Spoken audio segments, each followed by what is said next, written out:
Comentarios del ingeniero José Blandón Castillo de hoy, viernes 8, tercer parte de guerra. Bueno, ya vieron a nuestra belleza que cumple año mañana. ¿Ah? Espectacular a todo color. Para que... A ver, y mañana la fiesta. Sí. No se olvide. Oiga, vamos a la guerra. A la guerra. Y tenemos varias partes. Parte número uno del bloque 3.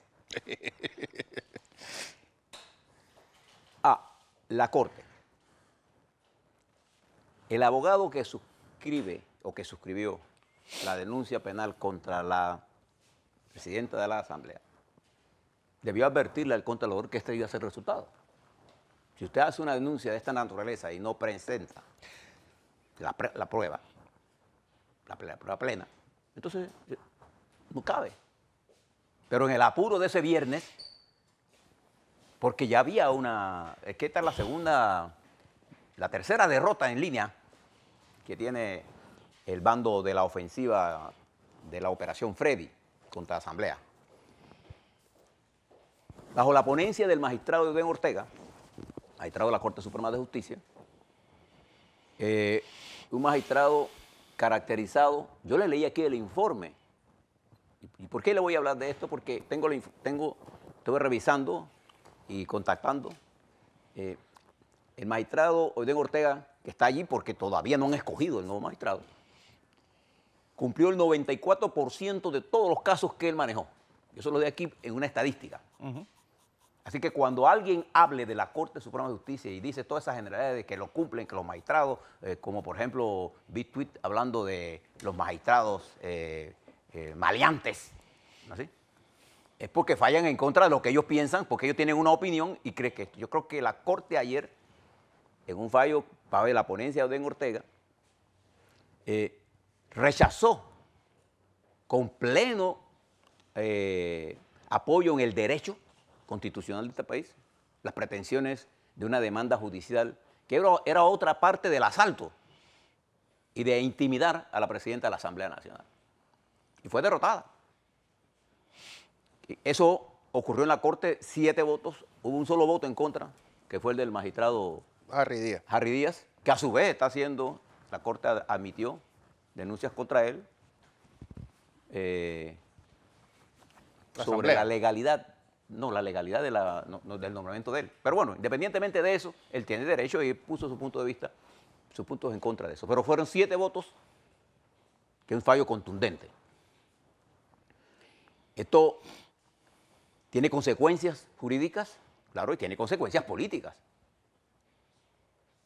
Entonces, las informaciones que dispongo es que esto, claro, creó confusión en las fuerzas del huracán Freddy, que inmediatamente ayer montaron una contraofensiva que aparece hoy en el medio, la prensa. En el medio de la prensa. No voy a decir que un periódico, sino el periódico La Prensa, porque ahí que lo leí.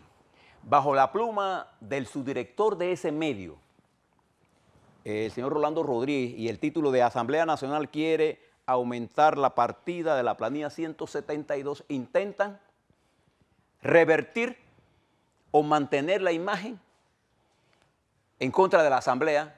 Si usted lee la noticia, los primeros párrafos que aparecen, porque hay lectores de toda clase, hay lectores de titulares, hay lectores de primera plana, poca gente, por ejemplo, como yo, va a todas las páginas y se lee todas las noticias para ver la intención. Yo siempre cuando busco la información, busco la objetividad de la noticia. Y la noticia de Rodríguez se monta sobre información oficial. Eso no es periodismo. Eso no es periodismo. Eso es panfleto. Eso es editorializar la noticia. Es la opinión de él, ya colegiada. Cuando él firma, es porque es el periódico el que está detrás de esto. Pero no es una noticia, no es, porque la noticia, desde el punto de vista de noticia, es lo que todos los medios, La Estrella, el Panamérica, Crítica, hasta los tabloides, que siempre tienen otro tipo la pusieron en primera plana porque la noticia de hoy es el fallo de la Corte. Esa es la noticia. Pero la prensa pone a su subdirector y pone abajo, el Hoy por Hoy, en la misma línea atacando a la Corte. Y desde ayer andan en la línea de atacar a los magistrados, de hablarles de todas clases de epítetos, de pillos, de maleantes. Es el lenguaje que están utilizando en esta confrontación para disminuir.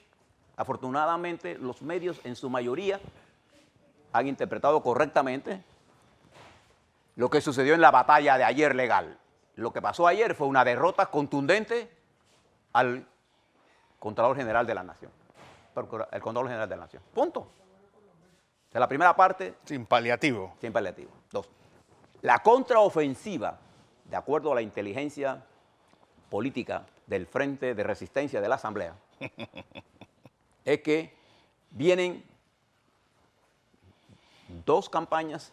Una campaña contra la Asamblea, que es lo que aparece hoy bajo el título de la prensa, de que hay una intención de subir el 172, como si los cambios de la partida se pudieran hacer sin autorización de las autoridades. Del MEFI del... ¿No? Pero bueno, allá él con su noticia, pero usted léala bien y saque sus propias conclusiones. Pero además de eso, el ataque dirigido individualmente ahora sí a las personalidades, a la presidenta de la Asamblea, al secretario general del PRD, etc. Esta nueva estrategia, con la intención política de decir que el problema de la corrupción ahora está solo en la Asamblea. Ahora pasó de ese de Martinelli, ahora es la Asamblea. Sí, ya ustedes se dan cuenta que se olvidaron de Martinelli, todo. Todo está concentrado en la Asamblea. Pero el informe de inteligencia de la Asamblea también demuestra que aquellos diputados que se encontraban zigzagantes comienzan a cerrar fila y se produce lo que se produce cuando estamos cerca de un proceso electoral. Ciertamente hay una restricción en el manejo de los diputados, pero la única esperanza de ellos para seguir en su vida política están en sus colectivos. Y no pueden estar si en este momento de esta confrontación, en los niveles que están, se cambian de bando. Porque es que en la guerra en donde está, se va a medir como cosa fundamental la fidelidad. Así que el que no se alinea con sus fuerzas, es un elemento. Hay gente que no sabe de política y opina de política. Los colectivos políticos son cuerpos vivos. Usted puede traicionarlo, pero usted se pierde la opción en ese partido, pero usted no se mueve para el otro porque en el otro ya están, los puestos ya están llenos. No hay silla vacía. Sí, para meter a alguien tiene que tumbar a alguien. Entonces ese de ahí se va a venir para el otro lado. O sea, el resultado es cero. Ahora, mi análisis de la situación es la siguiente. Frente a las cosas que hay que resolver en el país, ¿qué le conviene más al gobierno de Varela? A ver, vamos a darle una ayuda. Ahora, de los medios independientes, con la intención clara de pensar en el país y no los intereses individuales, ni la defensa del señorito Humber, ni nada de eso. Vamos a pensar en el país. ¿Qué le conviene más al gobierno de Varela? Al gobierno de Varela le conviene resolver las variables que pueden incidir negativamente en el comportamiento de la economía panameña. Esa es la primera cosa que debe saber. ¿Cuáles son esas variables? La primera variable es que existe el rumor de que el ministro de Economía y Finanzas se va. Es una variable. La segunda variable es que hay varias leyes importantes, entre ellas la modificación de la base de lo que se conoce como la ley de responsabilidad fiscal, de subir el déficit corriente a 1,5% y tomar un par de medidas más dentro de esa propuesta hecha por el MEF. Es una cosa importante que a otros demagogos ahora en la lucha política que quieren combinar la economía y la opinología con las decisiones financieras, juegan a la información. Por el país necesita que eso se resuelva. Y dos, necesitamos pasar la ley que tiene que ver con la declaración de delito penal, la evasión fiscal. Un problema fundamental para nosotros, para darle protección al sistema y para impedir que organismos internacionales nos incluyan en listas que tendrían un efecto negativo en la economía. ¿Se afectarán a alguna gente? Sí, alguna gente. ¿Quiénes se afectan? Bueno, los que violan la ley, pues ustedes no están en la lucha contra la corrupción. Ah, pero cuando lo hacen los grandes, eso se llama negocio. Sí. Entonces, ¿qué le conviene al presidente Varela? Bueno, que una mayoría de diputados opositores que controla la Asamblea en un acuerdo con el gobierno, pasen esto, tiene un nivel de legitimidad mayor.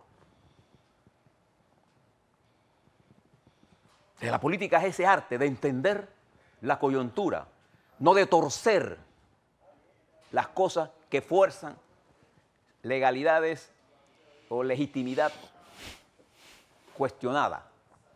Por eso no le hagan caso a lo que dicen los periódicos con estrechez. Mire el país en su conjunto. Entonces este no es el momento de estar poniéndole condiciones ni al PRD ni al Cambio Democrático. Este es el momento de entender que ahí hay una alianza que no es que va a ganar ninguna elecciones. Ellos están por ver si ganan elecciones, están para ver si mantienen su unidad.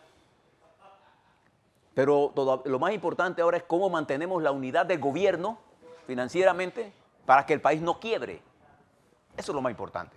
La parte electoral, Fernando, estimado televidente, la vamos a resolver. Sí. En cuestión de meses. Entonces, lo que corresponde es primero que la Contraloría del señor Contralor haga una autocrítica de lo que ha ocurrido, ponga aparte su soberbia, se compre un real de humildad. No, si la humildad se vendiera en la farmacia Rocha, la podría comprar ahí, pero no se compra. Alguien le tiene que dar una dosis de humildad que la Asamblea Nacional, en la dirección de la señora Ábrego y los señores del PRD, compren una dosis de humildad y el gobierno otra dosis de humildad y se sienten a mirar esto para resolver los problemas financieros que tenemos. Ese es el camino. Pero si el camino es la confrontación, el camino es la difamación, como la que ven hoy en el periódico, de la que estoy hablando, léanse esa noticia para que ustedes vean. Entonces al final dice, nosotros llamamos a la asamblea, pero no nos contestaron. Esa es la forma siempre que cierran. Pero todas las citas que están ahí, las que hay, pero no hay ninguna sustentación de verdad de la tesis que ponen. Están basadas en información oficial. Y cuando un periodista hace eso, eso no es periodismo. Eso no es periodismo. El periodismo es la búsqueda de la verdad factual, de los hechos. Fíjense, por ejemplo, ayer, el periodista Álvaro Alvarado coloca un tuit en la que pone el documento que el Contralor utiliza para decir que era el 28, 29, 30 y 31 de febrero. Y resulta que el documento arriba dice marzo. Y le pide a la Contraloría, por favor, expliquen. Y al día de hoy, no hay explicación. Nadie ha dado una explicación porque el documento dice marzo.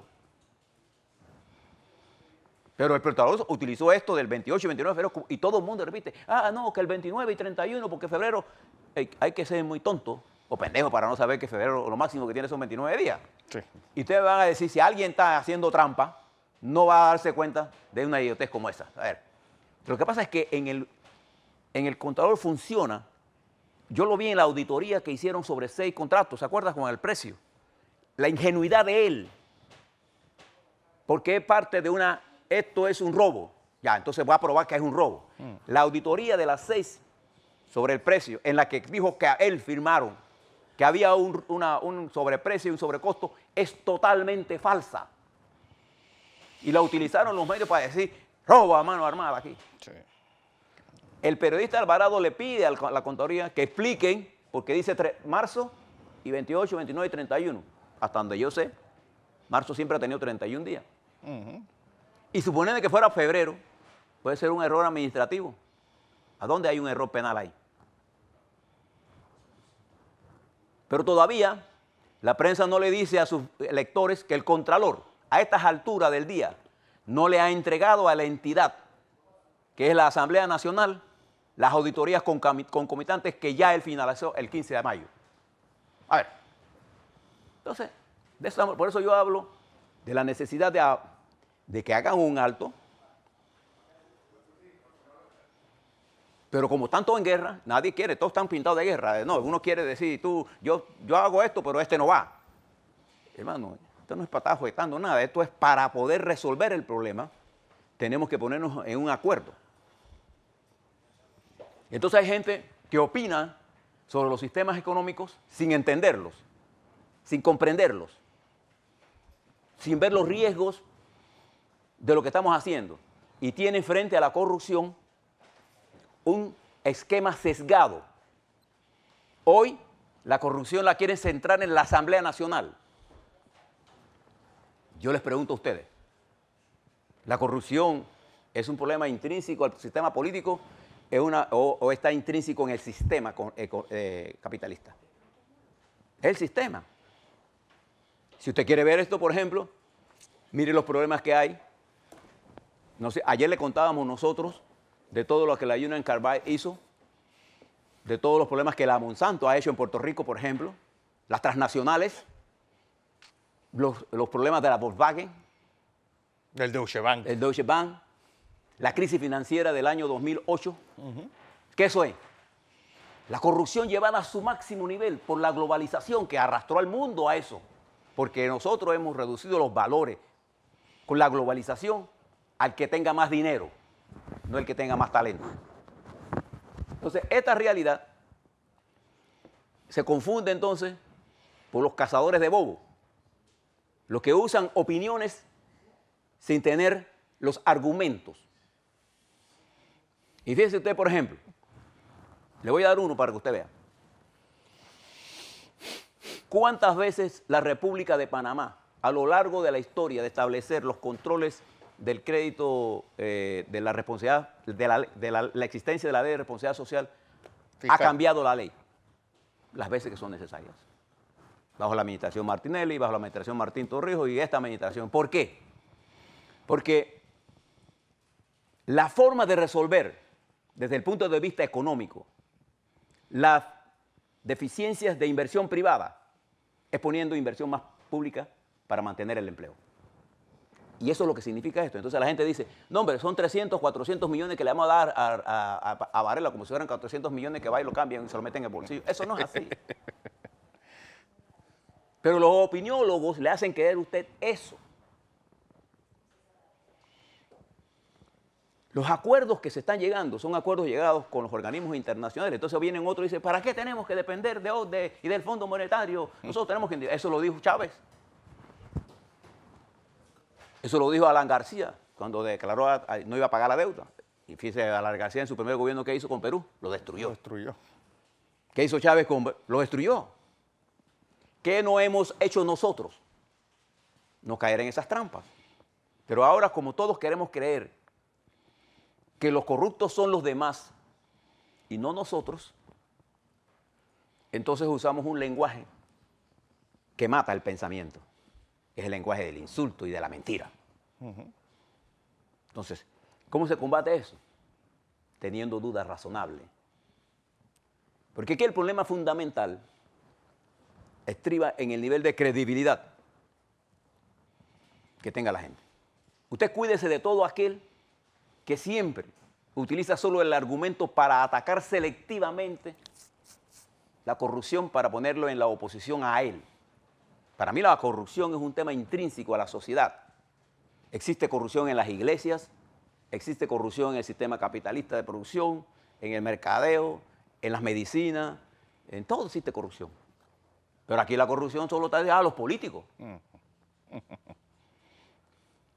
¿Quién controla el sistema político en Panamá?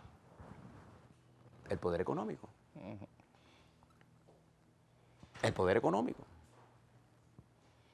Cuando un funcionario de alto nivel tiene contratos con el Estado y sigue siendo funcionario público, ¿hay corrupción o no? Entonces, ¿dónde dirigimos los ataques ahora? Cuando la Corte Suprema de Justicia intenta, como en este caso de Yanivel Ábrego, de llevar el marco de la legalidad, porque existe una ley. Si usted no está de acuerdo con la ley, pues cambiemos la ley, pero cambiemos primero la ley. Entonces, cada cual quiere tener su ética y su conocimiento de la ley como le conviene. Entonces, en este trajín hemos atrapado al país en simplismos,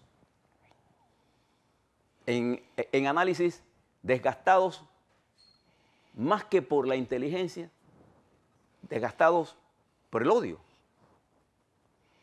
Y todos se dicen amantes de la verdad, de Dios, de la religión, etc. Pero en el fondo, lo que están proponiendo es el odio y el enfrentamiento, encubierto en una cortina selectiva de la lucha anticorrupción. Yo creo en que hay que tener una cultura de transparencia. Pero para tener transparencia necesitamos educación. Necesitamos levantar a nuestro pueblo de la incultura, del desconocimiento, nutrirlo con conocimiento, educar a nuestros muchachos, educar a nuestros políticos, entender el problema, saber, por ejemplo, cómo debe manejarse la justicia, hacer que la gente lea la Constitución, hacer que la gente aprenda a apreciarse. Por eso yo le doy mucho valor a los mensajes de nuestros muchachos cuando Quintero se accidentó anteayer. Porque ahí había, ese es el sentido humano, el sentido de la solidaridad, el verdadero sentido de la solidaridad. Usted cuenta a los dirigentes políticos. Estaba escuchando hace unos minutos, y voy a terminar aquí, la intervención del candidato Navarro, que pasaste esta mañana. Cuando yo escucho esos discursos inflamatorios, me recuerda que los dirigentes se olvidan que la política, en todo caso, es mejorar el futuro. Un ataque despiadado contra su propia gente. ¿Y qué hicieron para modificar el Partido Revolucionario Democrático? A ver, para educarlo, para mejorarlo, para impulsarlo, para hacerlo más combativo. ¿Qué hemos hecho para combatir, por ejemplo, la cantidad de niñas nuestras que quedan embarazadas por adultos? ¿Qué hacemos? Ah, no, estamos en contra de la educación sexual. ¿Te das cuenta? Entonces, le señalo todas estas cosas porque el mundo es tan complejo que necesitamos niveles de tolerancia, de inteligencia, de respeto. Nosotros hemos invitado a todo el que tenga ideas contrarias a las que vamos a debatir. Nosotros hemos invitado aquí, por ejemplo, a debate al director de la Autoridad de Servicios Públicos, hemos invitado aquí al debate al señor Contralor con sus auditores. Nosotros hemos estudiado las auditorías de la Contraloría General de la República y hemos encontrado fallas enormes. Estas que le estoy mencionando, de las 6 empresas que un técnico graduado en Cuba, economista panameño, tomó el precio de referencia y dijo que era más bajo y como consecuencia las licitaciones tenían una... ¿Eso qué clase de auditoría es, hombre? O las auditorías, por ejemplo, de las mochilas o la de los helicópteros, llenas de errores. Incluso cuando usted va al fondo de ellas, en los mismos documentos, se encuentra la sustentación de la antítesis que el auditor intenta explicar por una orden superior. Y todo eso está firmado por el Contralor. Por eso que los fiscales, cuando tienen estos casos, se les caen. Pues la culpa es de la Corte. Sí, la culpa la tiene la Corte. Y los jueces. Sí, pero fíjese usted, la perla, la joya procesal en un caso de corrupción, de corrupción en uso ilegal de los fondos del Estado es la auditoría forense. Esa es la joya. Pero si la joya está mal hecha, ¿de quién es la responsabilidad? ¿De los jueces? ¿De los señores magistrados de la Corte Suprema de Justicia? Que afortunadamente, con rapidez, vuelven a poner en sensatez y abren el camino ahora para que las partes en conflicto resuelvan el problema que iniciaron por un problema político.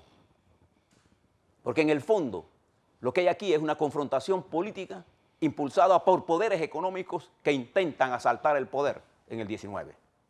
El que no lo quiere entender así está haciendo al juego. Pero usted, que es más listo, reflexione. Mire lo que le estamos diciendo, lea con calma, dude, porque uno va a estudiar a la universidad, a la universidad de la vida, y la universidad formal o la educación secundaria formal, a tener dudas razonables. Una de las cosas que a mí me gusta de los niños de ahora es que por los niveles de información que tienen, generan muchas dudas. Lo que no tienen es conocimiento para absorber sus dudas. Entonces yo siempre les recomiendo a los padres, escuchen a sus niños, escúchenlo. No trate de corregirlos sin escucharlos. Y les recomiendo a los señores más adultos que escuchen los argumentos, porque un argumento vale independientemente de quién se lo emita, a diferencia de una información que depende de quién se la dé. Y si usted le quita el prejuicio, usted la puede usar. Nos vemos el próximo lunes. Así es. Para explicarle lo que pasó en la cumbre, lo que va a venir para el 12, y el cuarto parte de guerra, de la confrontación entre la operación Freddy de tomarse la asamblea y la resistencia en la asamblea. Así es. Ya veremos.